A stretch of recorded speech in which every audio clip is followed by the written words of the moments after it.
2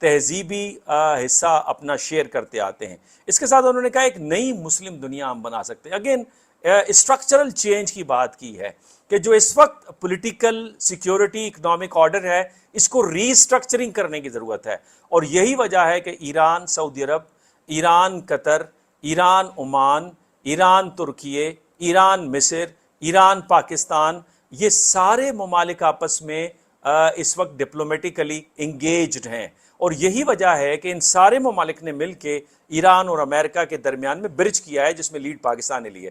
اور یہی وجہ تھی کہ ایران نے پاکستان کے حوالے سے کہا کہ اس خطے کے اندر جو نیا سیکیورٹی سٹرکچر بنے گا، جو انہوں نے پروپوز بھی کیا، جن میں ان سارے ممالک جن کے میں نے نام لیے وہ اس کا حصہ ہوں گے، اور اس کی مرکزیت پاکستان کے پاس ہوگی، بیکاز پاکستان کی جو سیکیورٹی جو اپریٹس ہے وہ بڑا اسٹرانگ ہے۔ دوسری انہوں نے جو بات کی، انہوں نے کہا کہ آیت اللہ خامنائی کی جو تدفین ہے اس کو سیلیبریشن کا لفظ انہوں نے استعمال کیا، دعوت دی پرائم منسٹر شہباز شریف کو، انہوں نے ایکسیپٹ کیا۔ سیلیبریشن، کموموریشن، یہ وہ نظریہ ہے جس کو میں سپر اسٹرکچر کہتا ہوں۔ پہلے دن سے جو میرا کہنا تھا کہ امریکہ یہ سمجھنے میں قاصر رہا، اور یہ بات ان کے کرنل ڈگلس نے بھی کہی اور میکارگر نے بھی کہی، کہ جو پرابلم ہے امریکہ کے ساتھ وہ اس کا سپر اسٹرکچر ایران کی جو تاریخ ہے، نظریہ ہے، ثقافت ہے، اس کو سمجھنے سے قاصر ہیں۔ یہاں پہ جب وہ شہادت کو سیلیبریٹ کریں گے، یعنی یہ ایک عظمت کا نشان ہے، یہ فخر کا نشان ہے جس کو ایران سیلیبریٹ کرنے جا رہا ہے۔ اور یہی وجہ تھی کہ ایران کے اندر یہ بات بڑی مشہور ہے کہ جس وقت امریکی بیڑا آیت اللہ خمینی کے وقت میں آیا تھا تو اس وقت آیت اللہ خمینی نے کہا تھا کہ اگر وہ حملہ آور ہوں گے تو پھر کیا ہوگا، ہم اس دنیا کو چھوڑ کر بہتر دنیا میں چلے جائیں گے، اس لباس کو اتار کر بہترین شہادت کا لباس پہن لیں گے۔ تو میرا خیال ہے کہ یہ وہ نظریہ ہے جسے پھر پاکستان اور باقی ملکوں نے سمجھانے کی کوشش کی۔ اس کے ساتھ انہوں نے یہ بھی بات کہی کہ ہمیں اب جڑ کے ساتھ مل کے چلنا چاہیے، اور یہی اس وقت ضرورت ہے۔ اگر آپ نے جیو اکنامکس کرنی ہے، کنیکٹیوٹی کرنی ہے، سیکیور رہنا ہے، تو اس عالم میں۔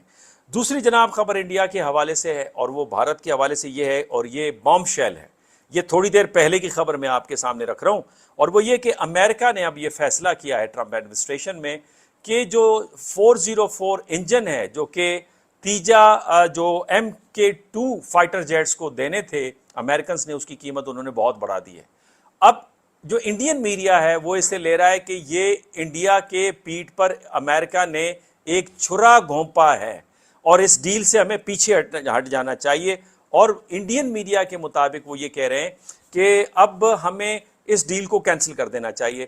اس سے پہلے آپ کو یاد ہوگا جو وہ انڈو پیسیفک جو اسٹریٹجی تھی نا، وہ جو ٹرمینالوجی تھی جو پریزیڈنٹ بائیڈن کے وقت میں کنسٹرکٹ ہوئی تھی، اسے بھی پریزیڈنٹ ٹرمپ نے ختم کر دیا، اور پیسیفک اسٹریٹجی کے نام سے وہ اب سامنے لا رہے ہیں، پیسیفک کمانڈ کے نام سے جو پہلے موجود تھا۔ تو وہ جو انڈیا کی سینٹرل پوزیشن تھی وہ کمپرومائز ہوئی ہے، اور اسی پہ پرامین Saini time and again India کو یہ مشورہ دے رہے ہیں کہ انہیں ری وزٹ کرنے کی ضرورت ہے اپنی پالیسی کی، خطے میں اپنے آپ کو انگیج کرنے کی ضرورت ہے، نہ کہ خطے میں مخالفت کرنے کی ضرورت ہے۔ اور جو ایک نئی کنیکٹیوٹی، نئے ایونیوز، نئے اپرچونیٹیز کھلی ہیں، اس کو جانچتے ہوئے، بھانپتے ہوئے انہیں چاہیے کہ وہ پاکستان کے ساتھ اور باقی ممالک کے ساتھ اپنے تعلقات کو خوشگوار رکھیں، بیکاز انڈیا ایک اہم ملک ہے گلوبل ساؤتھ کا، لیکن اگر وہ اپنی اہمیت کو، اپنے جائے وقوع کو سمجھ پائیں۔ اس وقت تو آئسولیشن کا وہ شکار ہوتے چلے جا رہے ہیں، تو لہٰذا اس پروجیکٹ کو کینسل کرنے کی اس وقت بات ہو رہی ہے۔ اور پریزیڈنٹ ٹرمپ چونکہ ویسٹرن ہیمسفیئر پہ زیادہ فوکس کرنا چاہتے ہیں نیو اسٹریٹجی کے مطابق، تو ان کا یہ کنسرن نہیں ہے کہ وہ یہاں کے فار ایسٹ ایشیا میں چائنا کو آ کے روکیں گے۔ وہ سمجھتے ہیں کہ یہ چائنیز ایریا آف انفلوئنس ہے، یوریشیا جو ہے وہ رشین ایریا آف انفلوئنس ہے، مڈل ایسٹ کے اندر وہ اپنے پارٹنرز کے ساتھ مل کے ایک نیا آپریٹرز مرتب دینا چاہتے ہیں تاکہ ان کی برڈن شیئرنگ ہو، نیٹو سے وہ پیچھے ہٹ رہے ہیں۔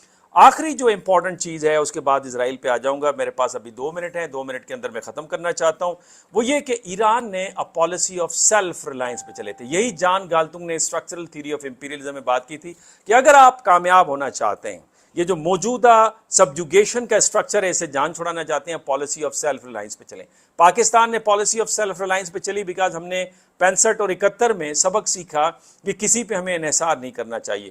ایران اس پالیسی آف سیلف ریلائنس پہ چلتے ہوئے اب انہوں نے تھوڑی دیر پہلے کی بریکنگ نیوز دے رہا ہوں، ہیویسٹ ایور آف شور انہوں نے ایک آئل پلیٹ فارم کو وجود دیا ہے، پیورلی ان کے انجینئر سے بنایا ہے، اور اس کا جو ویٹ ہے وہ 6200 میٹرک ٹن اس کا ویٹ ہے، اور یہ ایران نے خود بنایا، اور ایران ان 8 ممالک میں شامل ہوا ہے جو پیورلی اس طرح کی انجینئرنگ کر سکتا ہے، اور ایران ان میں سے ایک ہے۔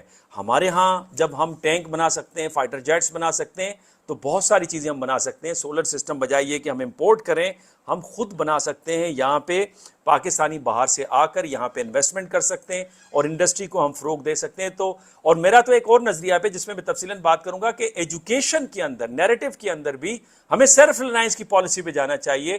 ہم نے جو سیکھنا تھا ویسے ہم وہ سیکھ چکے، اور سیٹوں سینٹوں کے بعد کئی دہائیوں میں ہمارے بچے جاتے رہے، پڑھ کے واپس آتے رہے۔ اب ہمارے لوگوں کو خود ٹرینڈ ہونا چاہیے، اور یہ وقت ہے، یہ اپرچونٹی ہے جو اس وقت ہمارا گراف کھڑا ہوا ہے ڈپلومیٹک اینڈ پولیٹیکلی، کہ ہمیں اپنی چیزوں پہ زیادہ فوکس کرنے کی ضرورت ہے، بجائے یہ کہ آپ دوسری طرف دیکھتے رہیں۔ اس میں بھی، اور یاد رکھیں جب امریکہ ترقی کر رہا تھا، اس کی اکانومی 1860 میں ٹیک آف پوزیشن پہ آ رہی تھی، اسی وقت انہوں نے اپنا لٹریچر بنایا تھا، اور انہوں نے جو انگلینڈ کا، یورپ کا جو لٹریچر تھا اسے انہوں نے گیو اپ کر دیا تھا۔ تو کیا اس چیز کے لیے ہم تیار ہیں؟ میرا خیال ہے یہ وہ وقت ہے جہاں پہ یہ ہم کام کر سکتے ہیں۔ آخری خبر جناب، اسرائیل کے حوالے سے رابرٹ اے پیپ انہوں نے ایک نیا تجزیہ دیا ہے، مختصر انداز سے رکھنا چاہتا ہوں۔ میں اسرائیل کے لیے یہ کہوں گا کہ اگر انہوں نے خوشحال رہنا ہے، انہوں نے انٹیکٹ رہنا ہے، تو ایک ایکڈیمک پرسپیکٹو سے آئی وڈ سے 2 ریاستی حل ایک وائبل آپشن ہے، ادروائز ان کے پاس اب کوئی وائبل آپشن باقی نہیں بچا۔ رابرٹ اے پیپ کہتے ہیں that single fact changed everything. Before Iran war, Israel looked like the rising power in the Middle East. Now the foundation of Israeli security are under pressure. My new analysis argues the greatest danger facing Israel is not destruction, but isolation. Could Israel become an isolated Sparta with nuclear weapons? یہ ان کا سوال ہے۔ میرا کہنا وہی ہے، 2027 خطرناک سال، ٹرینڈز اینڈ پیٹرنز بتا رہے ہیں۔ الحمدللہ آج تک جو پریڈکشن کی ہے وہ ثابت ہوئی ہے۔ آنے والے دنوں میں آپ اسے مزید دیکھیں گے۔ اپنے سوالات اگر آپ پوچھنا چاہیں ضرور پوچھیے، اور اپنے کمنٹ سے نوازیے گا۔ اللہ نگہبان۔